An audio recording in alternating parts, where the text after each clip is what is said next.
Rakuma loko Mario kadir kapsoro mof kamsawe mana bitafi konkolata bitafi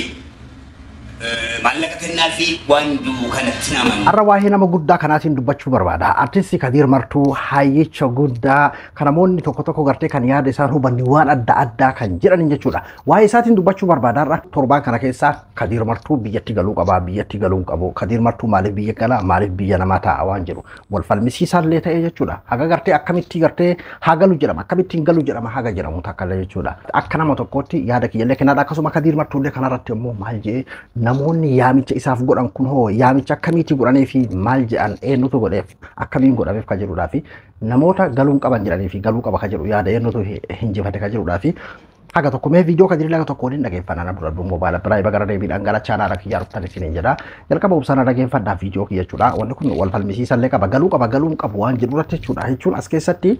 kalatti hundaanuyyuu gartee kan Kadir fi yaade kan Kadir jaalatu kan gartee Kadir dinqisiifatu kan Kadir nuuf jecha jiraate agarraa arrammoo jiraatu qaba jedhee kan isaa kan galii jedhullee kan galuu qaba jedhullee jechuudha asirratti fakkeenyaaf inni illee deebisaa waan kenne qaba ammoo as keessaa namoota tokko tokko gartee yaadota adda addaa ka deemutu jira kan gartee keessattuu Kadir irratti obsaan cal'isuu dadhabee kan inni deebisaa irra kenne viidiyoo amma gartee jalqaba irratti dhageessan kana kan Kadir irratti deebisaa kenne viidiyoo isaatti osoo achi hin dabarra jechuudha jalqaba irratti yaamicha karaa gartee sooshaal miidiyaatiin keessattuu karaa feesbuukaatiin yaamichi kun godhame Kadir Martuu hagarraa biyya namaa keessa jiraataa jira biyya namaa keessatti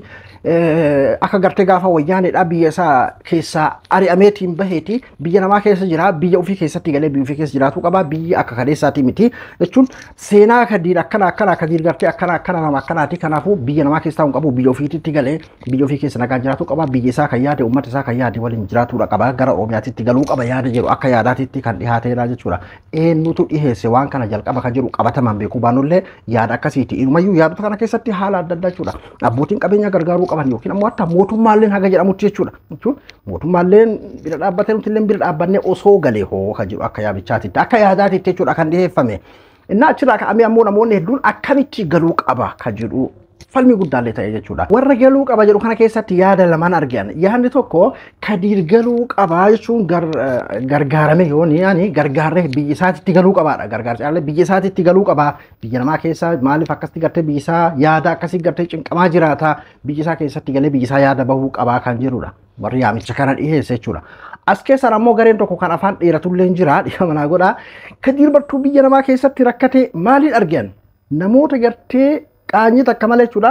biyya UK keessa fakkeenyaaf Kadir Martuu kan inni jiraatu achi keessatti rakkatee hatta mana jireenya keessa jiraatu hin qabu nama bira jiraata mana hin qabu jechuun yaani dalagaa hin qabu akkas rakkateetiin akkasiis miidhamaa jiraata hatta namoota jiranillee jira jechuudha biyya gaafa duraa gartee hirkattummaa isaaf taatee gaafa wayyaaniin biyya keessa ariitu biyya san isa simattee fi community Oromoo kan achi keessa jiru gartee kan Kadir waliin dhaabbatee waliin ifaajaa ture san illee dagatee namoota Oromoo kuma meeqa kan achi keessa jiru illee dagatee namoota miidha keessa seenee akkana jedhuleen jira maybe namni jedhi jechuu ni danda'a kanaan gartee dubbii mi'eessuu jechuu ni danda'a irraan beeynu namoota akkana jedhamtu jira Kadiruu kanarratti obsa qabachuu obsa godhachuu dadhabeetiin gadi bahee dubbata jechuudha Kadiruu kanarratti kun gonkumaa kalatti kamiinuu fudhataman qabu jechuudha Kadir Martuu akkuma gartee ka biyya keessa biyya isaa jaalatu san biyya namaa keessa illee Oromoonni biyya namaa keessa jiraatan kuma meeqaan jiran jechuudha UK san keessa Oromoo meeqatu jira jechuudha hatta yoo gartee biyya UK san keessatti dhuguma dalagaa hin qabu ta'e yoo dhuguma biyya UK san keessa dalagaan Kadir dalagatu hin jiru taate yookiin ammoo Kadir dalagatu hin danda'u taate biyya adda addaatitti fakkeenyaaf koominitiin Oromoodha akkasuma namoonni dhuunfaadha adda addaadha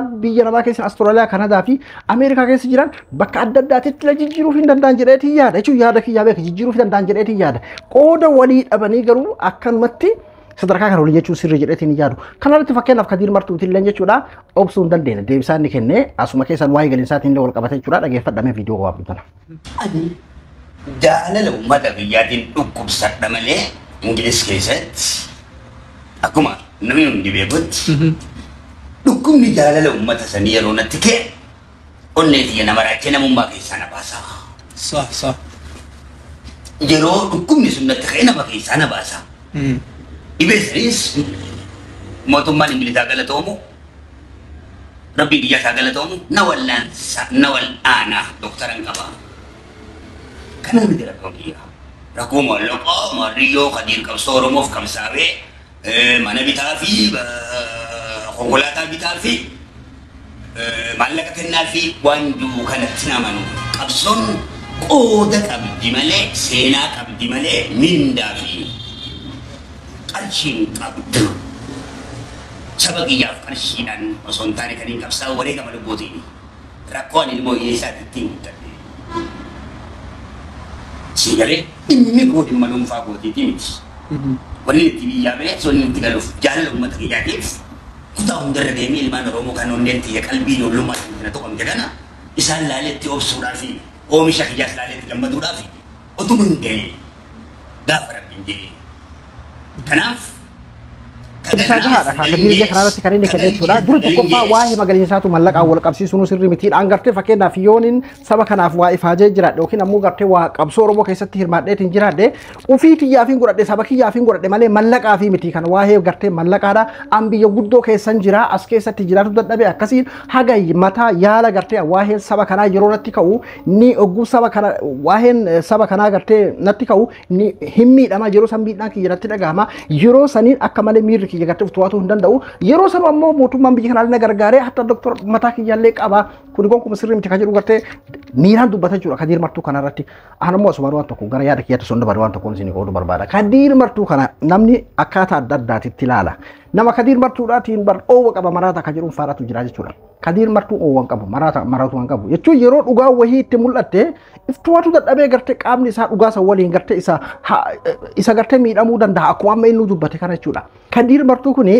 waan takkaan isin waggaa 10 ta'e natti fakkaata Muhammad Awaash maqaaleen dha nama warra lubbuudhaan jiru ijoolleen dira keessattuu ni beektan jedhee yaada nama mana muuziqaa qabudha usuma waa'ee Kadiir Martuu kana haasoo inni gaafa tokko maal nuun jeeseetan mucaa kana nuun jedhe Kadiir Martuu kana namni tokko Kadiir Martuu kana akkuma artistii biraa yookiin waralumaa fi yeedaloo qofa sirbuma qofa akkas qofa siyaa jedhe garuu mucaan kun yeroo argitetti walli samayyuu sitti hin fakkaatu halkan guutuu yaa rabbi jedhee gartee akkasii nama rabbitti boohaatiin buluudha nama gartee quraana qaraatiin bulu nama du'aa godhatu nama amma lubbuu jiruudha beeki Muhammad Awaash qaramba siin jedhu kun jechuudha nu je waa'ee isaa kana nu hima jechuudha akkaataa inni amma keessa jiru amma immoo sirbayyuu dhiisee beekee ka amma an sirba an kana booda dhiiseeti jira waa'ee gartee amantii kiyyaa malee jedheeti waa'ee sirbaa dhiiseeti jira namoota tokko ammoo gara sirbaa kanatti illee kaasarkaa jiran jiru garee kana keessa meesanitti as deebina innaa waa'ee ammaa kana walitti jechuudha nama akka dhuunfaa kiyyaatti jecha gaafa san namni sun je'eedhaa fi kanarra akkaataa inni irra jiru kana walitti fidadheetiin ati waan tokko ni gartaa biree keessatti jechuudha Kadiir Martuu namatu yaada isaa kana hin beeknee fi ati akka isitti fakkaatu danda'a malee dhugaa irratti miira guutuudhaan waan dubbatuuf waa'ee uummataa kana yeroo gabbahu imimmaanii waliin dubbata sooshaal miidiyaa irratti argaati jira jechuudha yeroo namni hundi rafetti barsaatii namni jiratti gabbahee liif seenee booyaa bar Kadiir Martuu waan itti amane dhugaa san irratti akkaataa ati deemtu irratti osoo tahin inni akkaataa dhugaan isaa itti mul'atee fi akkaataa gartee lubbuu isaatti mul'atan irratti tarkaanfataa jechuudha Kadiir nama akkasii sanidha malee akka ati yaadda san baraatu malee itti dhiyaadhee qaamaan beekuu baadhullee maraatu waa miti jechuudha maal nuun jedha gaafa san namni suni Kadiir waliyyiidha jedha artistii qofaa mi Kadiir waliyyi jechuun waliyyii jira sin jechaatiin jiru fakkeenyaaf namni waan tokko yeroo waan tokko dubbatu waa ibsuudhaaf ni jedhamire waliyyiidha Kadiir jechuun nama kennama addaa qabu jechuudha malee waliyyiitu jira sin jechaan jiru dhiifama Kadiir waliyyiidhaan nuun jedha jechuudha inni Kadiir amman tanallee waliyyii dhugaa isaan jiru beekachuu waliyyoon jedhamu hin jiru garuu ammoo Kadiir nama kennama addaa qabudha isin jechuu barbaade nam tokko fakkeenyaaf kan jechuun maraatu makaa ofiitu jira yookiin amman garta oowwa qaba jedhuuntu jira haala akkasii kan dubbatutu jira jechuudha duba kanaafuu warri gartee galuu qaba jedhu kuni hagasta akka akkaataa amma reefu kanaan ni yaamicha kan dhiheesse biyya namaa keessatti gartee yaadni Oromiyaadhaa isa miidha jira hawaasa miidha jira biyya keessatti galee akkuma nama tokkootitti iyyuu jijjiiramni jira arrantan agartee biyyiti nagahaa akkas jedhaniiti yaamicha akkasiidha kan godhame jechuudha warroonni ammoo gartee gara biyya lakki galuu hin qabu jedhan yaada lamaadha namoonni galuu hin qabu jedhan inni tokko lakki biyyi sun gartee nama dhugaa dubbatuuf yookiin ammoo gartee Afrikaadha ammayyuu siyaasni adda addaa kan itti wal ajjeesan jira tarii bakki inni itti galu Finfinnee yoo ta'e Dirqaa yoo ta'e Adaamaa yoo ta'e nagaa dhugaadha garuu ammoo biyya san keessa siyaasaan itti wal ajjeesan wal faallaadha yookiin ammoo nama tokko yoo inni miiraan waa'ee tokko dubbatee itti wal ajjeesan ammayyuu jira ammayyuu gartee jijjiiramni jiraatullee sun jira galuu hin ta'u dhugaan namni dhugaadhaa biyya san keessa jiraatu hin danda'u keessattuu madaa qabna Haacaaluu dhabne Abdujabbaar Huseen dhabne namoota gartee artistoota keessatti namoota jajjaba adda addaa dhabne waan ta'eef galuu hin qabu namoonni tokko ammoo jireenyumaa fi iyyuu galuu qabu inni irra biyya dimokiraasii biyya guddate keessa jira Kadiir Martuu reefuu dubbatee jira biyya iyyuu keessa gartee gammachuudhaan jiraata fayyaa kiyyaaf doktora qaba doktora nayaaluu qaba biyya kun akka gaariitti gartee jireenya bareedaan jiraadha anammoo dhukkubni kiyya biyyatti ya uummata kiyyaadha uummata san osoo galillee osoo jedhee beeki meebi osoo galillee sanidha kan galuu fi ka jedhu illee dubbateeti jira jechuudha galuu hin qabu warri jedhu yaadota lameen kanaadha jechuudha kan dhiyeessu biyya isaa dhaqee yaada bahee baatii takkaa ta'u lamaa ta'u jahaa ta'u deemuu danda'a yeroo kana jedhu beeki namuu Kadiir ajajaan jiru anilleen yoo yaada kiyyatti osoo chin dabare Kadiir ajajaan jiru beeki Kadiir boruu yaada kana fudhatee galuu danda'a dhaqee deebuu danda'a hoba barbaadee haa ta'u godhuu danda'a akka nama tokkoottidha yaada kiyya kanneen kennadhu jechuudha. Kanaafuu Kadir dhaqee deebi'uun waanuma sirriitti garuu galee biyya isaan keessa taa'uun sirrii mitiidha. Kan biraa maaliif yaamichummaan kunuu kan dhiyaate maaliidhaani? Amma nama yaamicha kana dhiyeesse ebaluu jetteetiin ati kaasuu dandeessa. Maaliidhaan eenyurraan fakkeenyaaf waan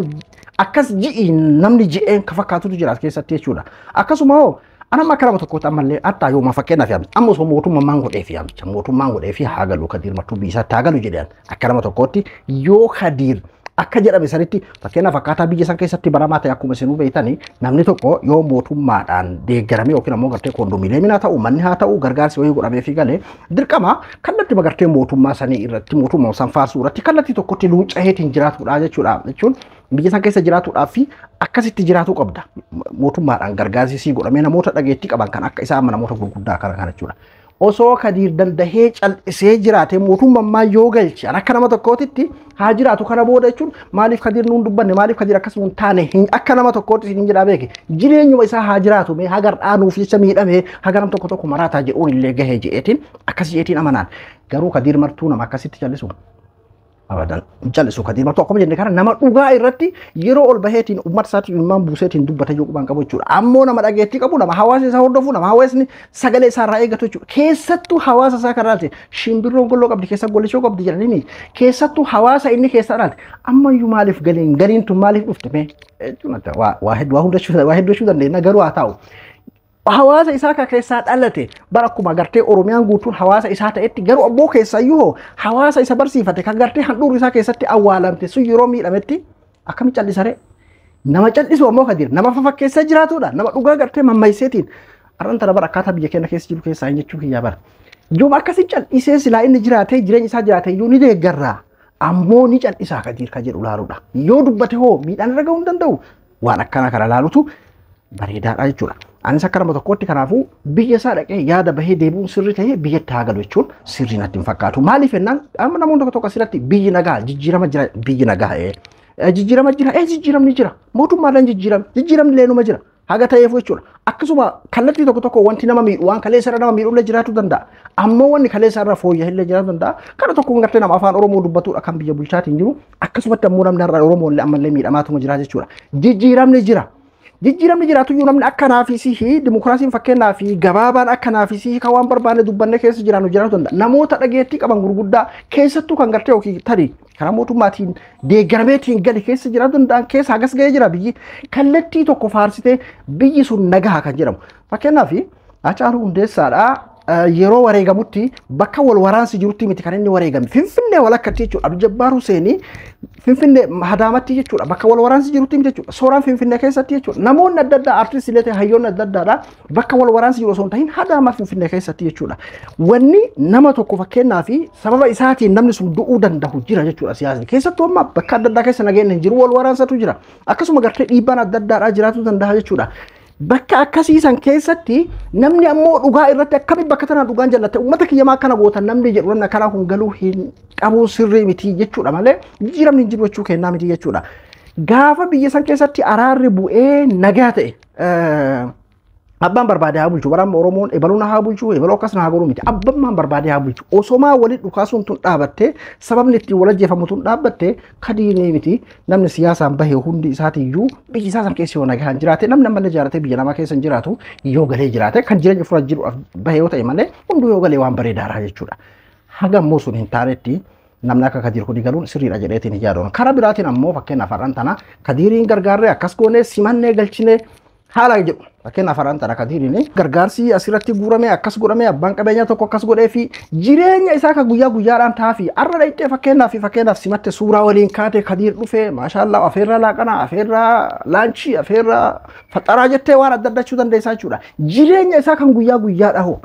namni tokko akka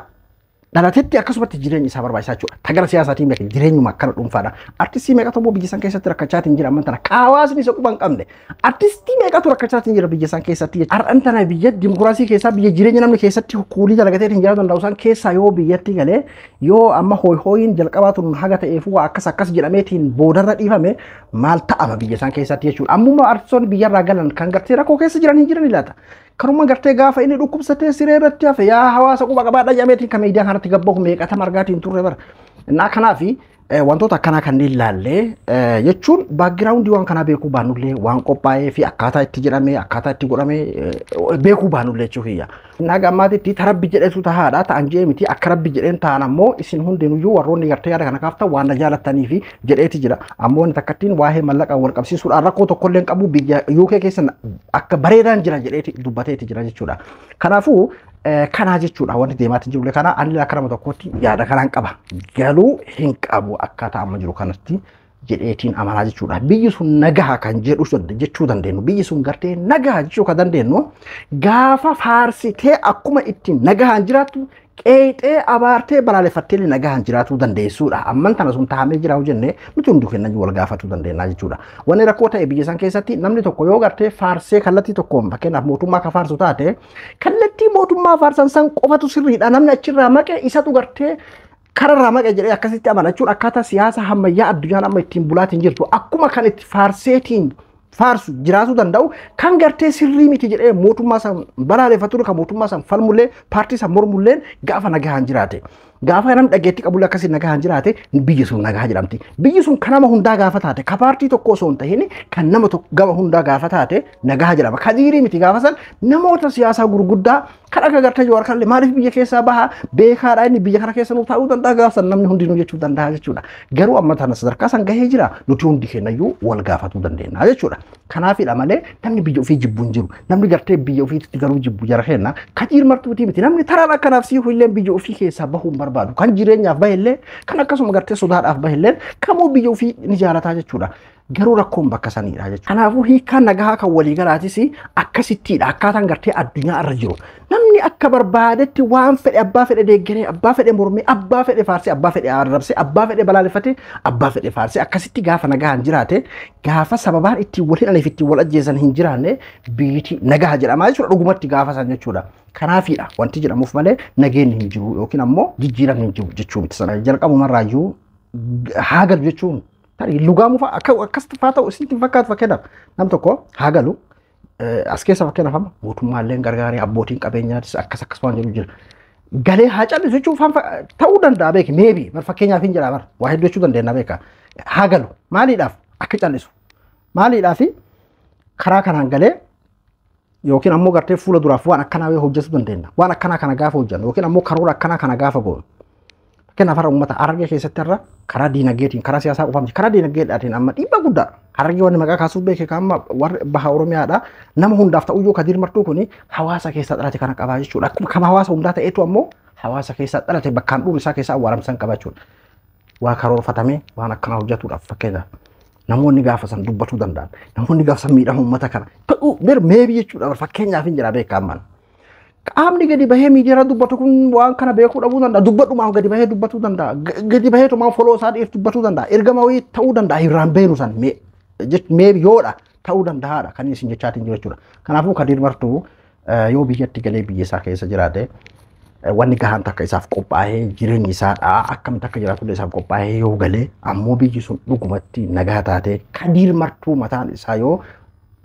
nama tokkoon nama bar Haacaaluun bar akkamitti nyaatame yaa jara kenna waan jechuun nama tokkoon kontiroolamu yookiin ammoo kallattii takkatti qofaasiin ani hawwisoo paartii takkaatii miti jedhee bar intervuu isaa kaboodaa keessatti ni yaadattu miti ani hawwisoo paartii tokkootii miti jedhee ture jechuudha. Innaa kanaafidha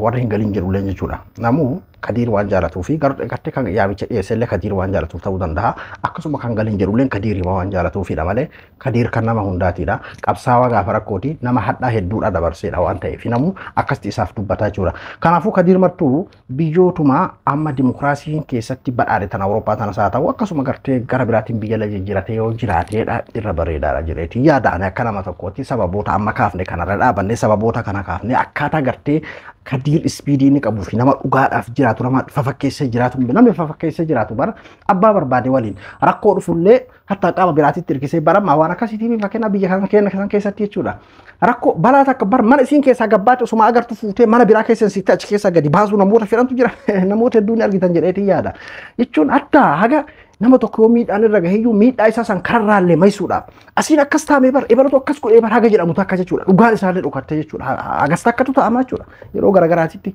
jechuun innaa akkas osoo hin taane dhugumarra dhaabbannee kan deeggarulleen kan mormulleen yeroo adda addaatiif fakkeenyaaf nam tokko yoo deeggaresi daangaa dabaree waan hunda waan san qulqulleesseetiin balaa hunda gartee karaa tokkotti godhee inni gartee ammoo mormulleen jechuudha waan hunda dhabamsiiseetuma zeeroo godhee bineensuma godhee lafa kaa'u osoo hin ta'in akkanumatti nuti gartee jiddu galeessa taane akkaataa biyyi teenya keessa jirtu sanitti nageenyi hin buune nageenyi hawwiin Oromoo guutuudha kan Itoophiyaa guutuudha yoom nageenyi bu'ee araarri bu'ee biyyi sun nagaa taatii kan jedhudha. Haga suniin ta'ameetti keessatti iyyuu Kadir Martuu biyyuma jiruu jiraateera dhaqee deebi'ee biyyuma jiruu keessa yoo jiraate bareedaadha. Ammoo yoo gartee inni lakki galuun yaamichi naa godhame kun sirriidha jedhee fudhateetiin galillee akka nama tokkootitti kabajaan qabaa fi jechuudha. Ammoo beeki sirriillee haa ta'u ta'ullee haa baatu nuti hundinuu kana ka jennu Kadiriif karaa kanatu wayyaa kan inni murteeffatu akkuma jirutti ta'ee namu Kadiriif karaa kanatu wayyaa waan isa jaalatuufidha jechuudha. Nuti illee waan isa jaalannuu fi yaada kennataa jirra. Akka inni kaleessa sabaadhaaf jiraateef sabaaf as gaheedhaa fi karaa jechaatiin jirra jechuudha. Abdul Mobala Birai hanga kopi berarti boleh dewe nanti lagi anak tu.